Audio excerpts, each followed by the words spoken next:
Boa noite. A Europa renasceu das ruínas da Segunda Guerra Mundial com 12 bilhões de dólares do Plano Marshall, equivalentes hoje a 800 bilhões de dólares, calculados como porcentagem do PIB atualizado de 1948.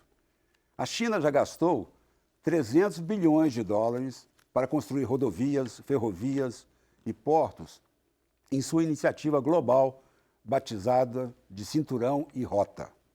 E vai chegar a 1 trilhão em 10 anos. Em 2040, terá suplantado os Estados Unidos. Será a superpotência mundial. A China era o maior devedor do Banco Mundial e do Banco de Desenvolvimento da Ásia na década de 80. Hoje empresta mais aos países em desenvolvimento que as instituições de crédito multilaterais. Em 2015, segundo a CIA, os chineses tinham 92 parceiros comerciais, enquanto os Estados Unidos, 57. Mais que superpotência, a China é um império. Se a Venezuela não pagar empréstimos, por exemplo, alguns de seus poços de petróleo e oleodutos poderão quitar a dívida. O perfil dos países clientes tem denominadores comuns.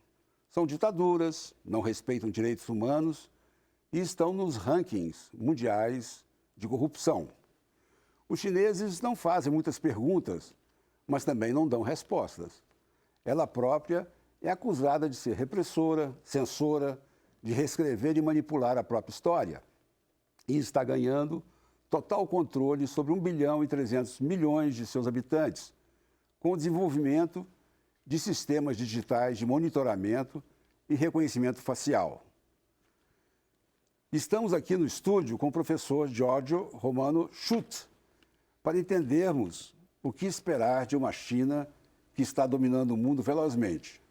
Ele possui mestrado em Relações Internacionais pela Universidade de Amsterdã e doutorado em Sociologia pela USP.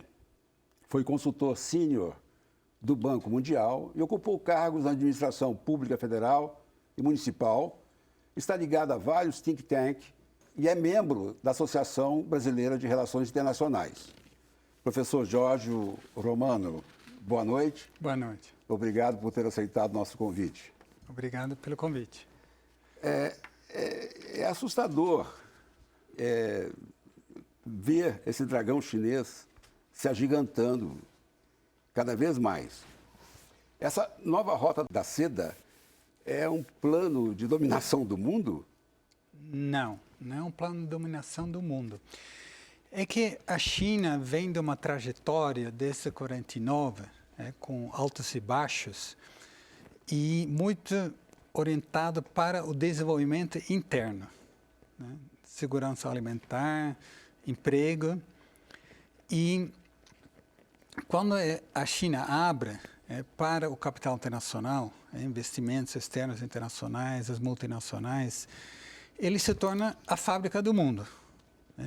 Era extremamente conveniente para as empresas internacionais, americanas, mas também europeias, produzir na China e, a partir da China, exportar para Estados Unidos.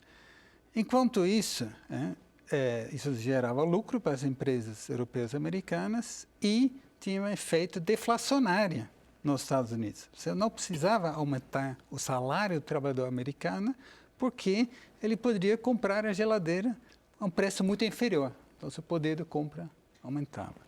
Ao mesmo tempo, essa enorme produção da China gerava uma demanda por matérias-primas, da qual também o Brasil, entre muitos outros países, aproveitaram para criar lá também uma dinâmica positiva. Nessa época, não se havia tanto interesse no que foi chamado assim de direitos humanos, etc., porque a China era muito útil à expansão vamos dizer, do capitalismo americano. Acontece que, contrário a outros países, por exemplo, o Brasil, que receberam muitos investimentos em empresas multinacionais, a China não queria ficar nessa hierarquia dos países como um país que só entra com mão de obra barata. Certo? Ele está nessa chamada cadeias globais de valor, lá embaixo, começou lá embaixo. Certo? Porque quem tinha tecnologia, quem tinha marca, quem tinha os canais de distribuição era Estados Unidos e Europa. E Japão também. Então, o clássico exemplo era, você produz um celular, assim, 90% do lucro, na China, 90% do lucro vai para os Estados Unidos. Percentagem muito inferior fica na China. Mas essa percentagem pequena que ficou na China, pelo volume da produção, transformou o país. Transformou o país, colocou o país na rota do desenvolvimento. Só que o Partido Comunista Chinês não queria ficar aí. A estratégia era, eles olhavam como subir nessa hierarquia, como chegar ao topo da cadeia global do valor, que eles chamam como chegar, tem um chinês que falou assim, a gente quer chegar ao topo da Himalaia. Estamos subindo. Tecnologia. O segredo do desenvolvimento do país é tecnologia que permite aumentar a produtividade, não tem segredo. Então você precisa investir pesadamente em tecnologia, criar suas empresas, porque é uma multinacional, ele vem, ele produz no seu país, mas ele não cria laboratórios aqui. Por que uma empresa cria laboratórios na China, a não ser que o governo chinês diz você só pode produzir aqui se você vem com seus laboratórios aqui, se você faz um joint venture com a nossa universidade, a coisa que a gente não fez aqui. Então a China vai se apropriando dessa tecnologia. Coloca lá um plano de longo prazo, que significa que você não vai cortar universidades federais um dia sim, um dia não. Tem projetos de pesquisa que não fica assim stop and go, mas você vai criar. Nessas tecnologias, nós vamos disputar internacionalmente. Né? Então, aí a China vai crescendo. Ou seja, ele não cresce só com produção, ele cresce com conhecimento. Né? Ele entende que o futuro não pode ser ficar só lá embaixo da hierarquia com mão de obra barata. Inclusive, ele pensa, a mão de obra barata tem no Vietnã também. Tem outros, tem nas Filipinas. Então, para eu ser um país grande... Bom, nessa época, o Deng Xiaoping, o pensamento do Deng Xiaoping era vamos devagar, muito diplomacia, não vamos ocupar muito espaço, não vamos provocar, reações, porque tem um projeto de crescimento. De crescimento para quê? Para manter o aumento do PIB, garantir um desenvolvimento, porque você tem que lembrar, a China é um país em desenvolvimento. O PIB pode ser 60% dos Estados Unidos, mas em poder de compras até já teria superado. Mas como tem 1 bilhão de pessoas, mais de 1 bilhão de pessoas, como você disse, per capita é um país em desenvolvimento, não tem nenhuma comparação no nível de vida. Mas a China tem um projeto, 2049. Está lá, todos os documentos. Por que 2049? Porque 100 anos da Revolução. 2049 quer ser um país desenvolvido. Tem lá os critérios, tal. Isso passa por empresas chinesas, tecnologia, etc. Bom, quando você tem a crise de 2008, nos Estados Unidos, isso mostrou a fragilidade da hegemonia dos Estados Unidos. É claro que o dólar continua mais importante, nem se fala da capacidade militar, que é muito superior, os Estados Unidos sozinhos, é superior ao resto do mundo junto, inclusive a China. Mas havia dificuldades, e a própria Estados Unidos precisa pedir ajuda para a China para superar a crise de 2008. Essa era a lógica do G20. Não era para trazer a China tem que estar junto, porque a China tem que continuar apostando no dólar. Já imaginou a China ter um projeto de sair do dólar? Então a China começa de repente, aí entra Xi Jinping como vice-presidente em 2009. Vamos dizer, o grupo do Xi Jinping que pensa, peraí, essa coisa do Deng Xiaoping, de ficar sempre assim, no segundo lugar, na sombra dos Estados Unidos, por quê? Eu sou grande, sou muito forte. Eu posso ficar igual a igual. Não tem um projeto de dominação do mundo. Tem um projeto de você garantir a continuidade do crescimento na China. Isso é condição necessária para o Partido Comunista manter sua hegemonia, sua base social. No momento que você tem que continuar crescendo, continuar desenvolvendo. né? Sim. A China, em 2015, se torna exportador de capital. Comecei a explicar que a China abre para as empresas multinacionais investirem no país, mas num projeto de desenvolvimento nacional da China, que se apropria do conhecimento das multinacionais, que obriga essas multinacionais a transferir tecnologia, e aquela que ele não transfere, a gente dá um jeitinho de roubar. E aí, em 2015, de repente, empresas chinesas vão para o mundo. Tem mais investimentos saindo da China do que entrando. É uma clara sinalização que estamos em outra fase dessa relação. E a China vai dizer, nós vamos expandir porque nós temos muito capital, nós vamos não mais depender só da exportação para os Estados Unidos, nós vamos comprar empresas lá fora, né? E nós vamos, o nosso crescimento agora vai ser com expansão, utilizando nossa capacidade produtiva e usar as nossas riquezas, porque veja, aí vou passar a palavra não para você, mas todos os dólares que a China ganhou com a exportação, na década de 90, década de 2000, o que eles fizeram com esses dólares? Eles colocaram bonitinhos nos Estados Unidos. Para fazer o quê? Para mofar taxas de juros muito baixos para financiar o endividamento dos Estados Unidos. Os Estados Unidos é o país mais endividado do mundo. Uhum. Não tem problema, porque eles conseguem captar dinheiro a juros baixíssimos. Por quê? Porque tem países como a China, o Brasil também, aliás, mas é outro capítulo, a gente coloca suas reservas lá. Então, são trilhões, né?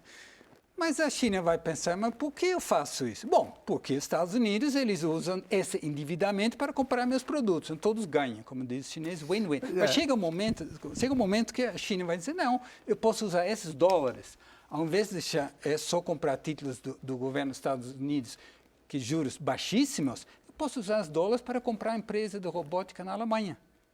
Eu posso usar esse dinheiro para comprar uma empresa de eletricidade no Brasil, né? Ou para, enfim, por aí vai. Então, você tem uma clara estratégia, né, de você ter uma expansão, não para dominar o mundo, para garantir taxas elevadas de crescimento na China e para garantir aumento da produtividade da China, garantir segurança energética, segurança alimentar na China. Agora, na semana retrasada, quando o Xi Jinping recebeu chefes de Estado no segundo encontro do Cinturão e Rota, ficou evidenciado nas declarações de quase todo mundo que o que a China estava querendo era suplantar os Estados Unidos em 2049, até 2049. Mas eu não vou entrar nessa seara agora. Eu queria que o senhor nos explicasse por que, se a China é tão benéfica para os Estados Unidos... Era. Por que a guerra comercial que o Trump proclamou? Perfeito. Não é uma guerra comercial, evidentemente, é uma guerra pela dominação da tecnologia, a guerra pela quarta revolução tecnológica. Quem vai ter o 5G é a plataforma. Aí vem toda uma série de tecnologias que vão modificar radicalmente o mundo. Quem vai estar à frente disso? Os Estados Unidos estavam à frente da segunda e terceira revolução tecnológica. Muito ligado a investimentos pesados na indústria militar. A China publica, e talvez aí Xi Jinping exagerou um pouco, minha avaliação, mas tem essa discussão na China. Ele diz assim, 2025, uma etapa intermediária para chegar a 2049. China vai ser líder, ele publica 10 tecnologias de ponta. 10 tecnologias de ponta. Se eu digo para a Europa, para a Alemanha, para os Estados Unidos, eu vou ser, até 2025, líder nessas tecnologias, eu vou dizer que você não vai ser. Isso, para a Alemanha e para os Estados Unidos, é uma declaração de guerra. Aí que está a guerra comercial, não é a guerra comercial. Isso se resolve. A China compra um pouco mais de soja, isso não é o problema.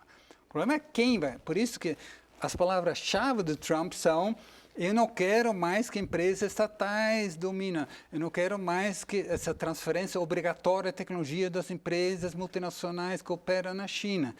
Eu quero respeito à propriedade intelectual, porque eu não quero que vocês... É aí que entra. O projeto da China é ter um tipo de doutrina Monroe para a Ásia. Né? Ele quer diminuir a influência dos Estados Unidos, né? Quer incorporar, evidentemente, esse projeto, prioridade número 1, Taiwan, né? Reunificação, isso é central, mas transformar essa integração econômica que já existe, que todos esses países têm essa esquizofrenia, todos os vizinhos da China, eles crescem junto com a China economicamente, mas estão com medo. Estão com medo de, a China é muito forte. Aí entra os Estados Unidos e diz, você precisa de proteção contra a China. Aí entra os acordos, os Estados Unidos reconhece e Índia pode ter a bomba atômica, apesar de não ter assinado o tratado de não proliferação, por aí vai. Professor, nós vamos ter que fazer uma pausa agora, um rápido intervalo, e já voltamos.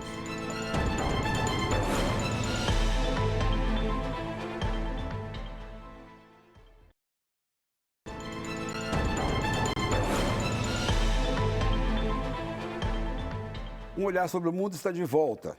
Hoje conversamos com o professor Jorge Romano Schutt sobre a China. Professor, não sei se vai ser uma pergunta disparatada, mas é a minha cultura chinesa aqui. Tá certo. Eu acho que o Xi Jinping lembra um pouco o Mao Tse-tung, pela determinação de mudar mundo, a ambição. Mas só que o maoísmo, ele contagiou o Ocidente, tornando-se uma moda intelectual, o livrinho do Mao, camisetas, e inspirou também movimentos de militantes do Camboja até a Colômbia. Agora, o Xi não, ele é burocrata. E a ambição dele tem uma forma mais concreta. É o formato de aeroportos, rodovias, ferrovias. E aí, daí vem a impressão de que ele está se tornando o homem mais poderoso do mundo, como disse a Economist, em sua capa da semana retrasada. Eu acho que é mais, não tanto a ambição com relação ao mundo, mas a ambição com relação à China. Bom, de ser um homem que fez a diferença na história milenária chinesa. Isso, com certeza, o Xi Jinping tem essa ambição e isso coloca ele quer se colocar do lado, Mao Tse-tung, Deng Xi Jinping. Os três, assim vamos dizer, da história moderna da China. Só que ele precisa ainda avançar mais. Ainda ele não conquistou isso ainda, ele quer isso. Colocando exatamente China em outro patamar, na economia internacional, ou seja, no topo criando suas próprias cadeias globais de valor, dominando tecnologia e incorporar Taiwan e ter essa influência através do Belt and Road, o cinturão. Cinturão e rota. E rota, perfeito. Que é exatamente também exportação da tecnologia, porque não são só rodovias e trens, digital também, são interligações digitais. Aí entra 5G, entra as redes de eletricidade ultra alta voltagem, nem como a State Grid está fazendo de Belo Monte para São Paulo. Essa tecnologia, a China já está no número 1. Já tem várias tecnologias que a China já é número 1 no mundo. Mas é evidente que, se você diz quem é o homem mais poderoso do mundo, é evidente que ainda é presidente dos Estados Unidos, não há a menor dúvida disso. Mas o Xi Jinping tem uma ambição forte. Ele quer colocar o China num outro patamar e rumo a 2049. Não é que ele que chega lá, evidentemente, mas já é essa ideia de um forte desenvolvimento.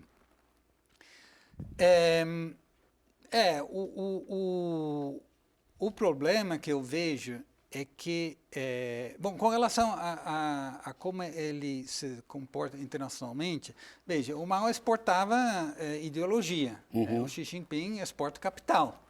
Capital com a lógica capitalista. Não tem assim, a forma das empresas chinesas operarem fora da China é exatamente a lógica capitalista, só que um capitalismo, tem vários tipos de capitalismo, a longo prazo, não preocupado com a Bolsa de Valores amanhã. Isso é uma enorme vantagem para a China com relação a outras lógicas. Então, se durante 2, 3 anos tem perdas, não tem problema.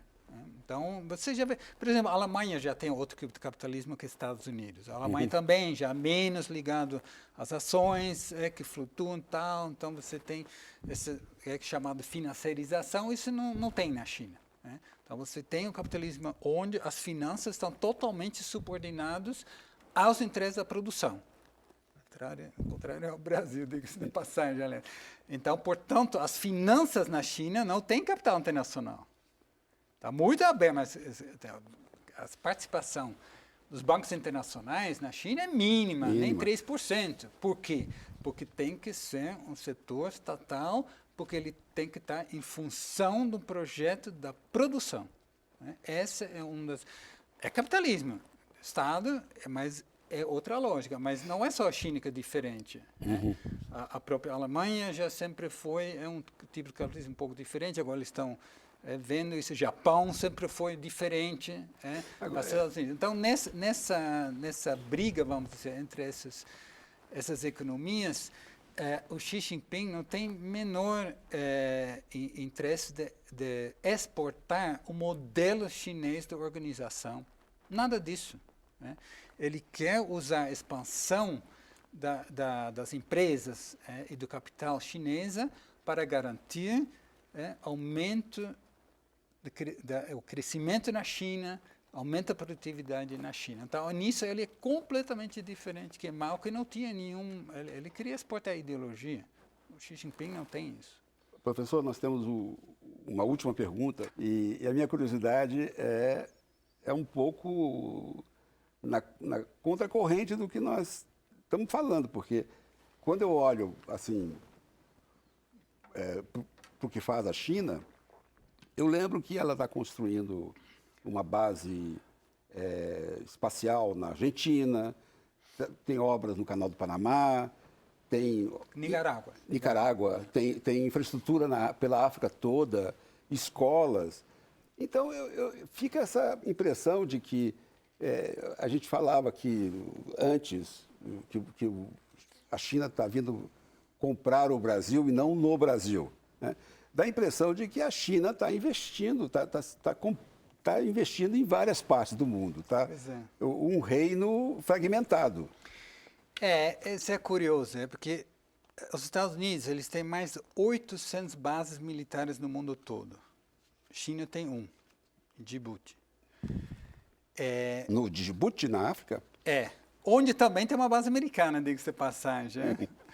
É tanto para a questão do combate à pirateria como cuidar dos interesses em Sudão, etc. Mas tem uma base militar fora da China. Os Estados Unidos têm 800 bases militares fora da China.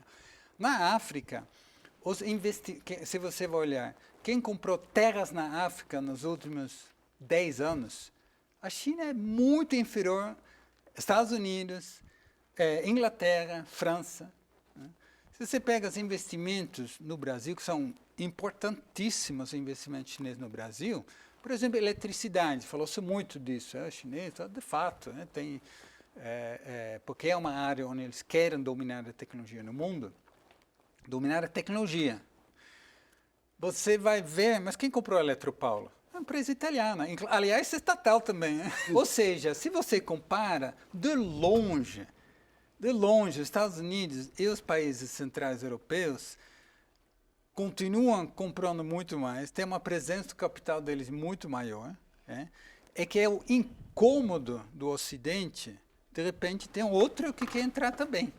Mas o Brasil não deveria olhar assim. O Brasil deveria olhar, tem mais um, eu posso jogar um contra outro. Agora, professor, uma pergunta que me ocorreu agora e que eu não quero deixar o programa acabar sem fazê-la, que é a seguinte, a China passou a exigir que que os laboratórios também sejam montados na China. Tempo já. Faz tempo. Quando ela vem investir no Brasil com uma tecnologia nova de eletricidade, ela reparte o conhecimento? Perfeito. Essa é a pergunta. Sabe qual a resposta? Qual? O Brasil deveria exigir isso de todos os investimentos internacionais. Por que o Brasil nunca exigiu isso das empresas americanas? Com os aviões da Suécia.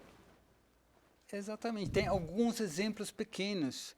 Mas o Brasil é um grande... Às vezes as pessoas acham que temos que mudar muito para aumentar os investimentos. O Brasil é um dos 5, 6 países que mais recebem investimentos multinacionais no mundo. O problema é que o Brasil não sabe usar esse poder que ele tem da atração desses investimentos, porque é mercado grande, porque tem recursos, etc., exatamente para fazer como os chineses fizeram, não só com os próprios chineses, mas também com os europeus, com os Estados Unidos. Você quer vir para cá, tudo bem, mas monta laboratórios aqui, e as contrapartidas. Entendeu? O JK fez isso. O JK fez isso. Volkswagen pode vir desde que você compra as autopeças, e gerou uma indústria de autopeças no ABC, onde eu trabalho, na Universidade Federal do ABC, no ABC é exatamente de capital nacional. Isso você perdeu. Se o Brasil não pede, a China não dá. Em lugar nenhum do mundo. Ninguém transfere tecnologia no mundo, ninguém. Nem os americanos, nem os europeus, nem os japoneses, nem os chineses, se você não coloca isso. Você tem que arrancar a tecnologia, tem que ter um projeto disso. Isso o Brasil precisa ainda achar o caminho. Mas não é só com os chineses, é com todos eles. Com todos, claro. Infelizmente, chegou a hora. Um olhar sobre o mundo termina aqui.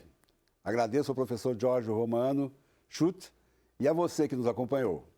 Obrigado e até a próxima semana. Boa noite.